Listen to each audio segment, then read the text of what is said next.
Tsaka, ang iba lang yung sa amo mo. Ano yun at saka sa white. Oh, yung amo mo. Baka makalimutan ko eh. Lagi mong kinakalimutan yung amo mo eh. Ang tampo naman to. Lagot ka. Ginagalit ko sa akin eh.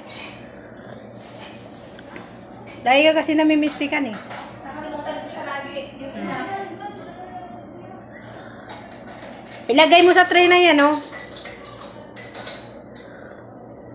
Hello guys, magkakape tayo guys. Walang kain. Kape lang. Yan. Ilagay mo, okay lang yan. Ito na na. Oh, ugasan mo, lagay mo siya, niatid mo doon.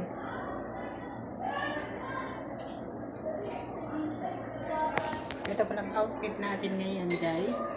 Nagterno tayo guys. Yellow yung damit natin. At yellow din yung ating uniform. Kaya, nandito kami ngayon sa kabilang bahay.